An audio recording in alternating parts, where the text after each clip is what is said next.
আসসালামু আলাইকুম। আশা করি সবাই ভালো আছেন। গত বেশ কয়েক বছর যাবতীয় একটা বিষয় লক্ষ্য করছিলাম যে বাংলাদেশ থেকে সবাই ঝাঁকে ঝাঁকে বাইরে চলে আসার চেষ্টা করতেছে। সেটা স্টুডেন্ট ভিসাই হোক, ওয়ার্ক পারমিটই হোক, যেভাবেই হোক, তারা বাংলাদেশ থেকে ছেড়ে চলে যেতে যাচ্ছে। তো বাংলাদেশ থেকে চলে যাওয়ার, বিদেশে চলে আসার বেশ কিছু কারণ রয়েছে। কি জন্য আসলে বাংলাদেশ থেকে সবাই বাইরে চলে যেতে যাচ্ছে, সেই কারণগুলো নিয়ে আস্তে আস্তে একটু কথা বলার চেষ্টা করব। আজকে একটা কারণ নিয়ে কথা বলবো, যে কারণে আসলে মানুষ বাংলাদেশ থেকে বাইরে চলে আসতে যাচ্ছে। চলুন একটা বিষয় নিয়ে একটু কথা বলি। বাংলাদেশ থেকে সবার বিদেশ চলে যাওয়ার অন্যতম একটি কারণ হচ্ছে বাংলাদেশের আয় ব্যয়ের অসামঞ্জস্যতা। এটা অবশ্য মধ্যবিত্তদের ক্ষেত্রে প্রযোজ্য, কারণ যারা বড়লোক পর্যায়ে পড়ে যায় বা যারা দুর্নীতি করে টাকা ইনকাম করে তাদের ক্ষেত্রে এটা প্রযোজ্য হবে না।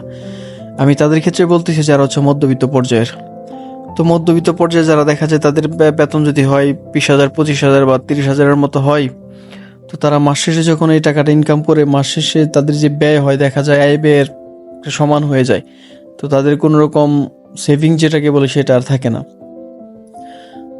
তো সেই জন্য দেখা যায় বাংলাদেশ থেকে অনেকেই বাইরের দেশে মুভ করতে চায়।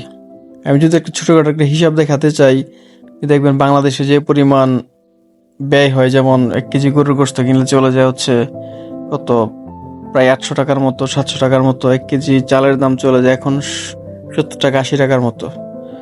তো বাইরের দেশে যখন কেউ ইনকাম করে, অনেকের ক্ষেত্রে দেখা যায় 2 দিনে 3 দিনে হচ্ছে 15-20 হাজার টাকা ইনকাম করে ফেলতে পারে। কিন্তু ব্যয়ের ক্ষেত্রে কিন্তু 3 দিনে যদি 20-30 হাজার টাকা ইনকাম করতে পারে, সেক্ষেত্রে বাংলাদেশে তার 1 মাস চলে যায়। অপরদিকে এখানে ঠিকই হচ্ছে, বাংলাদেশে যদি 1 কেজি গরুর গোশত 700-800 টাকা হয়, এখানে হয়তো একটু বেশি হবে।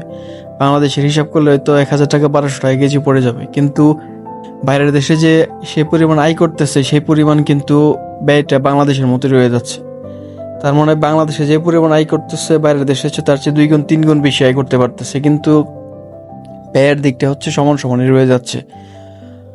তো সেক্ষেত্রে দেখা যাচ্ছে যে বাংলাদেশের ব্যয়ের হিসেব মোটামুটি ইউরোপের দেশের মতোই হয়ে যাচ্ছে, কিন্তু আয়ের ক্ষেত্রে বাংলাদেশ এখনো বাংলাদেশের চেয়ে আরো নিচে নেমে যাচ্ছে আয়ের দিক দিয়ে।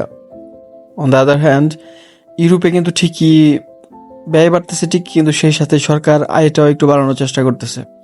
তো আমার কাছে মনে হয় হচ্ছে বাংলাদেশ থেকে দলে দলে বাইরে চলে যাওয়ার অনেকগুলো কারণের মধ্যে এটা একটা কারণ, যে আয় ব্যয়ের অসামঞ্জস্যতা, যার কারণে বাংলাদেশে স্থিতিশীলতা বিরাজ করতে পারতেছে না। মানুষজন ভরসা করতে পারতেছে না, যেভাবে হোক বাইরের দেশে চলে যাওয়ার চেষ্টা করতেছে। তো এটা একটা কারণ বাংলাদেশ থেকে মানুষজন দলে দলে বাইরে চলে আসার। পরবর্তীতে আমি একটা কারণ নিয়ে কথা বলার চেষ্টা করব। সবাই ভালো থাকবেন। আসসালামু আলাইকুম।